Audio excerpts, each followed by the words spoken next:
9, 8, 7, 6, 5, 4, 3.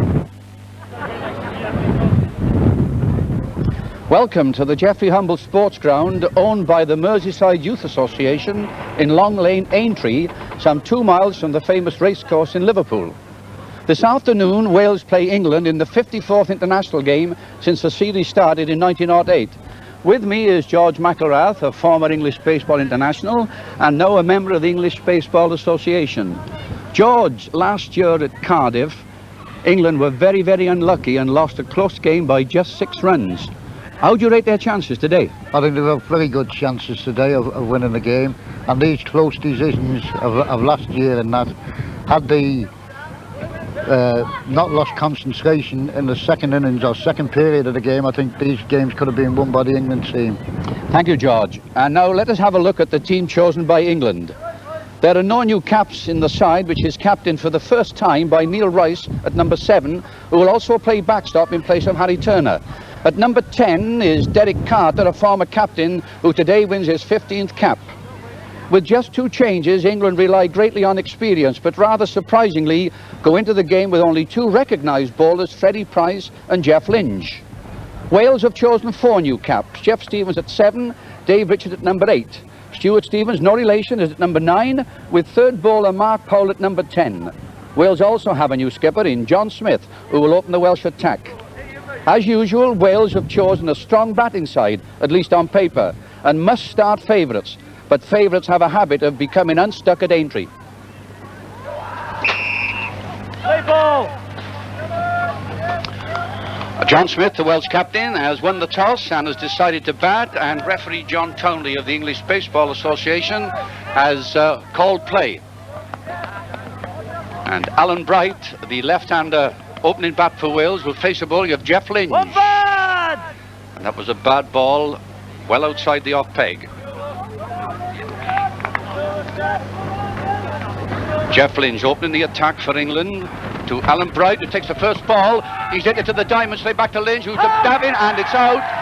First blow to England. A very poor shot to the diamond by Alan Bright was fielded by Jeff Lynch off his own bowling. A return to one base, and Bobby Davin made no mistake, and Alan Bright is out for a duck. John Smith, captain of Wales for the Alan Taylor rather, back into the Welsh side after 2 years, and he walks off. I don't think the referee said he was struck. Alan Taylor walked off, and that's a great start for England in this 54th international match. Tony Murphy won his first cap in 1976, lost his place, but back today, facing the opening attack. Was very tempted to take that one, and referee Townley calls a good above the knee. Tony Murphy waits. Very confident that was a bad ball and called by referee Townley.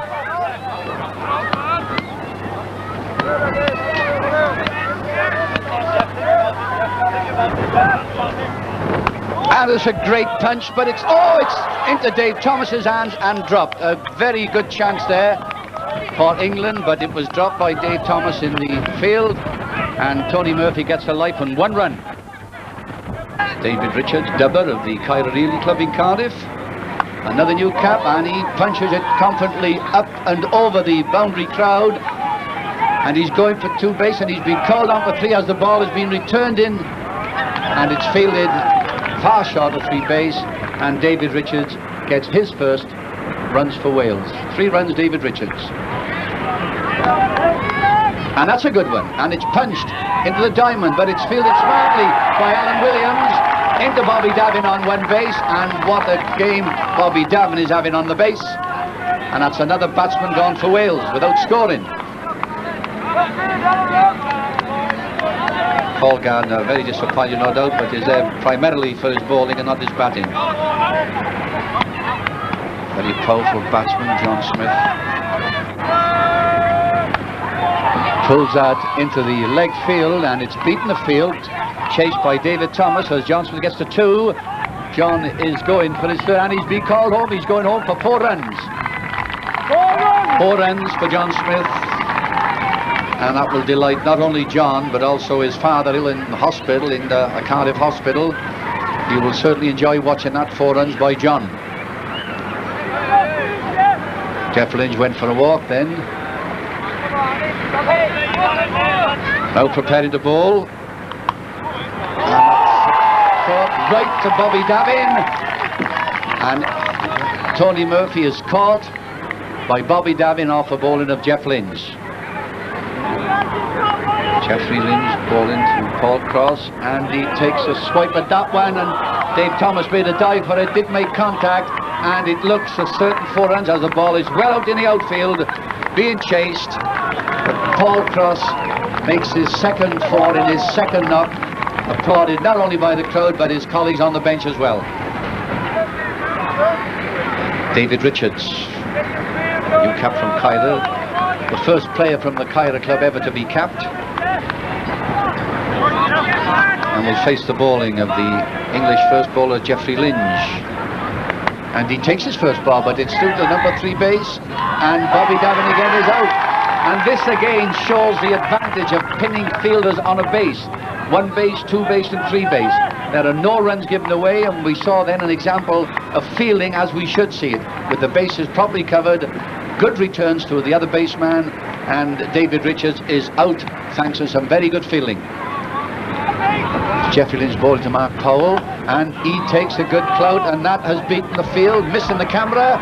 It's being chased by David Thomas as Mark Powell goes on to 2. He's getting to 3, and Mark Powell is going to go home for his 4th run. And that's a very satisfactory debut indeed for player Mark Powell, who was picked as a 3rd change bowler.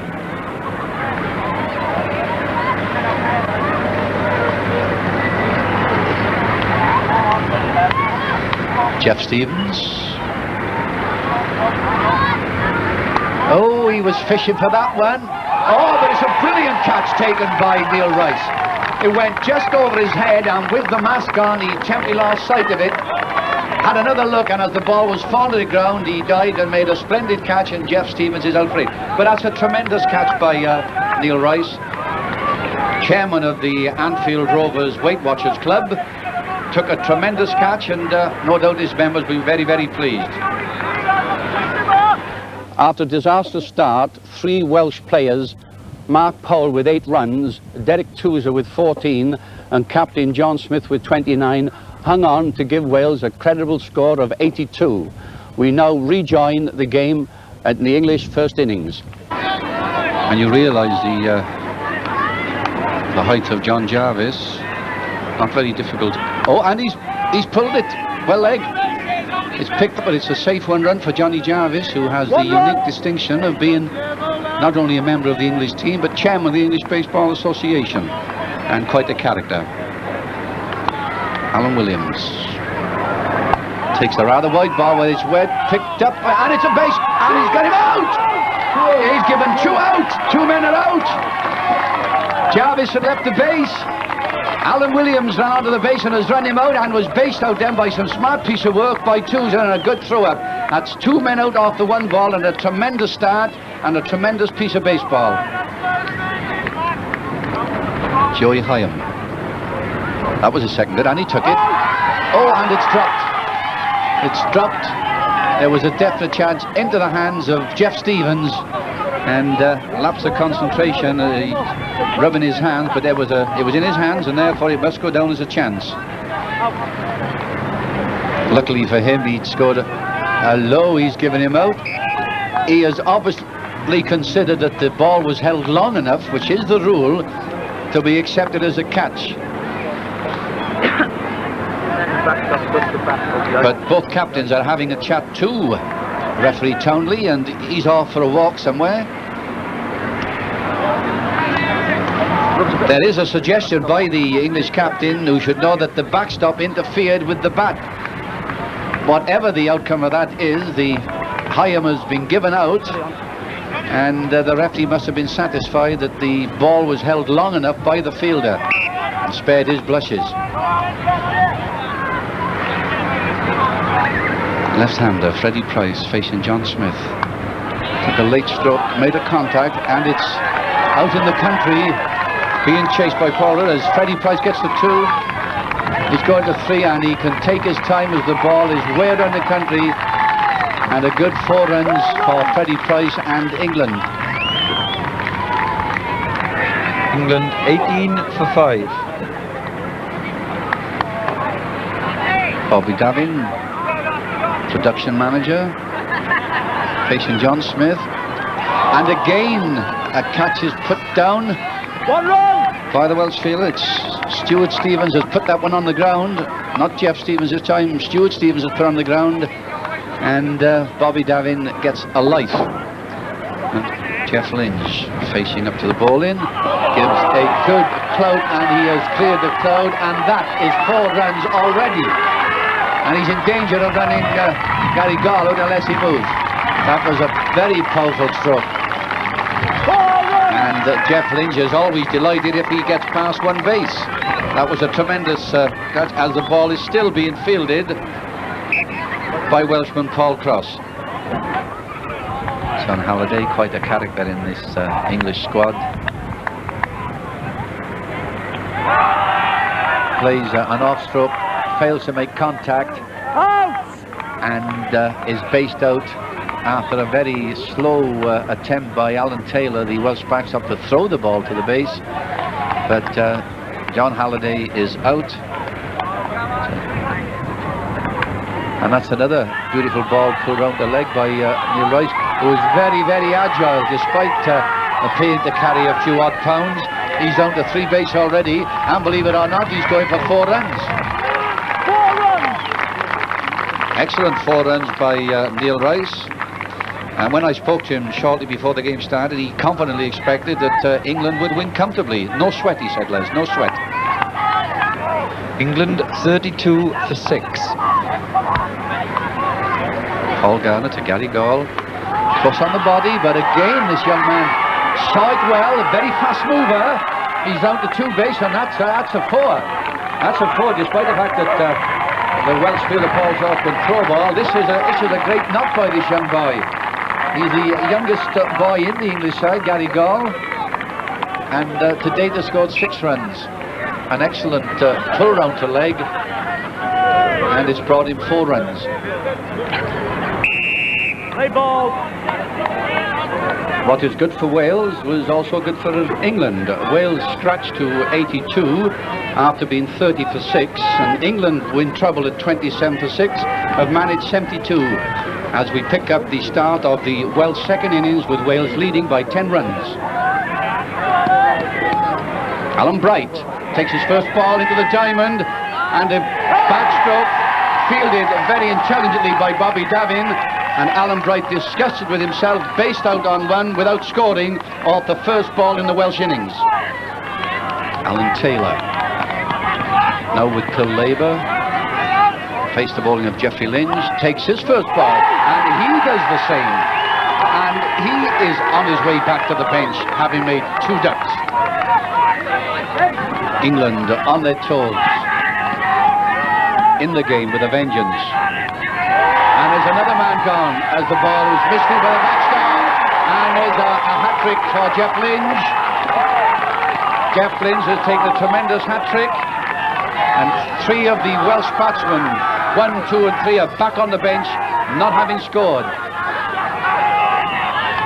And this is just the start that England wanted at the start of the Welsh second innings. John Smith facing the bowling of Lynch, and he plays a safe shot down into the slip, well picked up by Gary Gall, and saved a possible second run, but it was a bad throw, but it's still only 1 run because John Smith did stay on 1 base, waiting to see the result of the throw by Gary Gall, who did save the runs, even though John Smith can get home. It's only 1 run, but John Smith is there to bat again, and at least for a while the rot has stopped. Tony Murphy of the St Michael's Club in Gwent takes that, it's up in the air, and it's going to be caught by Bobby Davin, and that's the 4th Welsh batsman gone. Can England keep up their concentration now? So often in the past, in a position similar to this, they have relaxed, and Wales have taken full advantage. This is up in the air by Paul Cross, but it's well wide of 1 base. It's been chased by Bobby Davin, been thrown in. Paul Cross is going for his 3rd run, And it's a good third run by the man for all crises, Paul Cross. Wales 6 for 4. Jeff Stevens, batting number 7 for Wales, with 8 runs to his credit. Takes it up in the air, a risky shot, but there was no cover over 2 and 3, so Jeff Stevens is able to amble for 2, looking for 3, but the ball is thrown into Derek Carter on 3 base, and it's 2 runs for Jeff Stevens. David Richards from Caerphilly in his first international, facing Jeffrey Lynch. Takes a ball and it's up in the air, going by Johnny Halliday, and it's caught by Johnny Halliday, and David Dubber Richards is on his way back to the bench. English captain urging him on, clapping his hands as Jeffrey Lynch bowls to, and he does the same situation, hits the ball through the diamond to Jeffrey Lynch and is out for his second duck of the match, and very, very disconsolate he will be. But England, I don't think, can believe it's really happening. Lynch bowling with his head as well as his arm. Mark Powell takes it, but it's into the diamond and it's picked up by Halliday. A tremendous piece of fielding by Halliday. Tremendous anticipation of coming into the diamond, and Mark Powell is out. And this is one of the most sensational collapses that I've seen on the Welsh scene for many, many, many years. The lowest Welsh score that I can remember, in 1962, Wales were put out for 19 runs, but they still won by 20. Paul Gardner hitting the ball to leg, and it's very nice to see a Welsh batsman get into 1 base.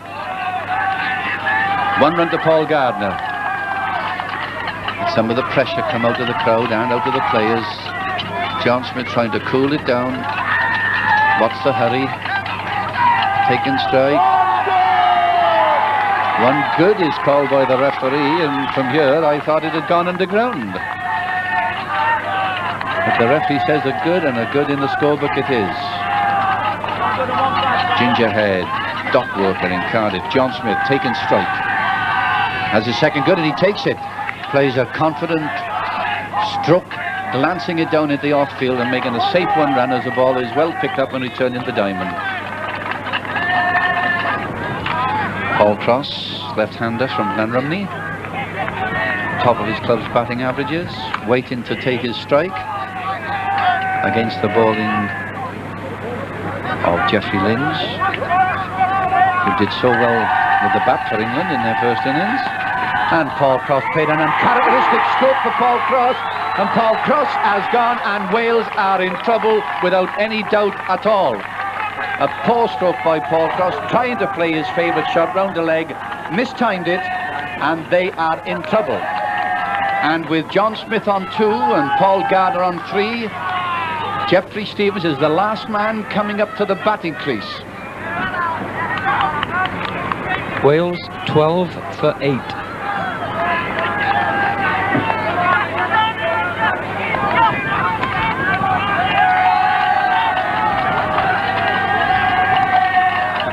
Jeffrey Stevens, 27. All the pressure on Jeffrey Stevens in his first international match. And he takes the first ball, and he's hit it out, and out! Wales have collapsed sensationally, and they are all out. A tremendous performance by this English side. Wales have been dismissed for 12 runs, their lowest score since 1962. England to start their second innings in this most memorable match for years, requiring only 23 runs for victory and to regain the Gladstone Rose Bowl they last held in 1973. Freddie Price to take first strike. And this English crowd is certainly well behind their team at the moment, chanting England, England.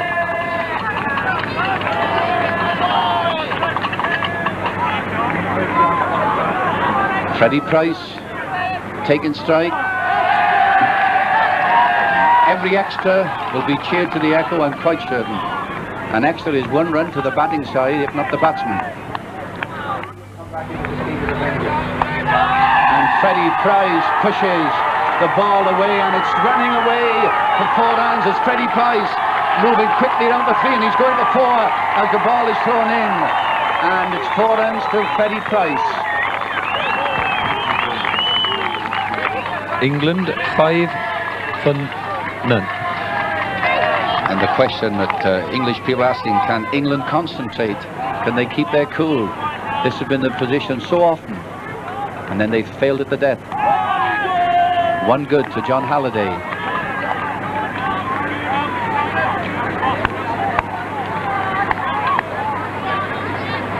John Smith to John Halliday. Extra!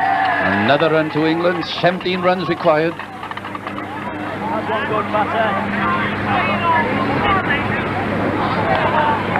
John Halliday taking strike. 2 goods. He's given 2 goods and out. I cannot understand John Halliday. There were 2 good balls. Again, this is his question of concentration. That second good was dead centre over the peg. Johnny Jarvis taking strike, and he says, take that. And that's cleared the boundary line that's marked out for the crowd. And John Jarvis is streaking for 3, streaking for 4. And already he can picture the Gladstone Rose Bowl on his sideboard tonight. Very good knock by Johnny Jarvis. Alan Williams, left-hander. Waiting to take strike. Takes strike, and it beats John Smith. Wales are appealing, and Derek Toos will go through the rigmarole of touching him, but it's referee turned his back on it. He was quite satisfied that the base had been touched, and it's another run for Alan Williams. England 11 for 1. 1 good batter. Dave Thomas at the batting crease with 12 runs wanted for a sensational English victory.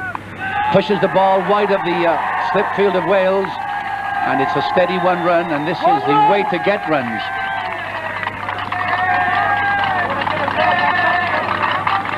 Bobby Davin.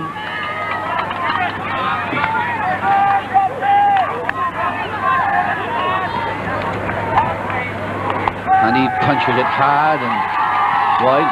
Good stop by Alan Bright in the off field, but there was no chance of a run out. And it's 1 run for Bobby Davin. Aintree, where so many favourites have come unstuck, and Wales obviously started favourite today. Will they come unstuck? 1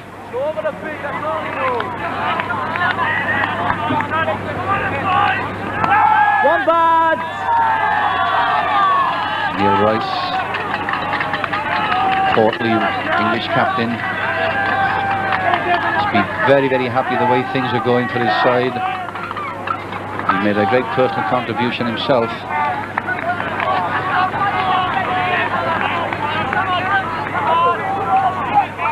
Neil Rice taking strike in this England's 2nd innings. Extra! Extra is called, another run.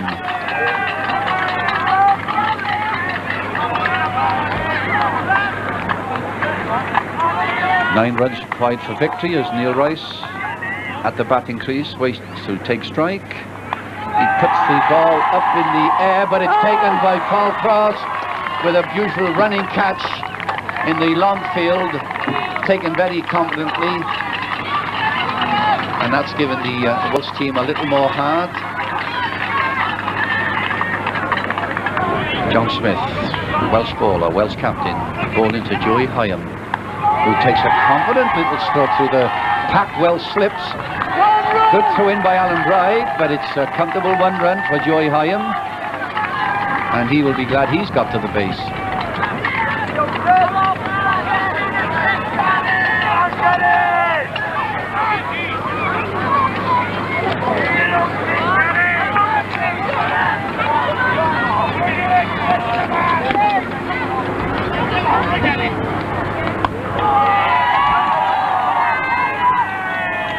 Yes, a good gesture by Joey Hyam.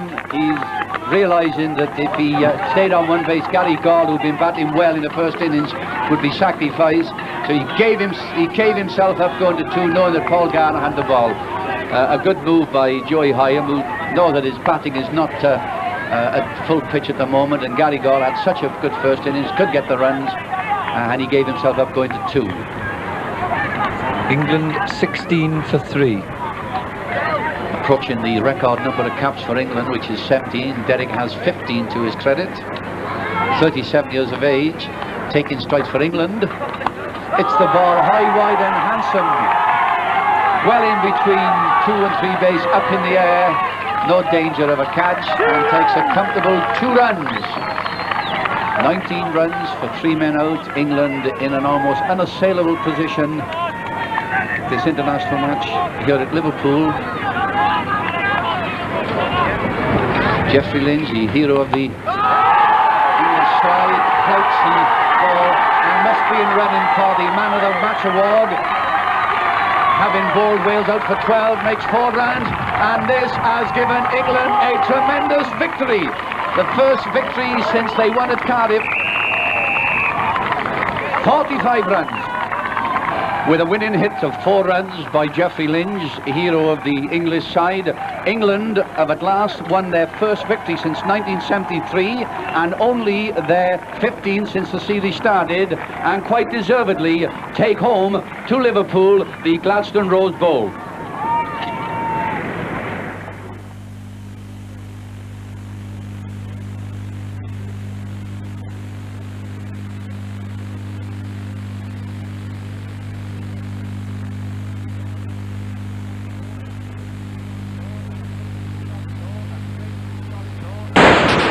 So a great, very great and much overdue victory.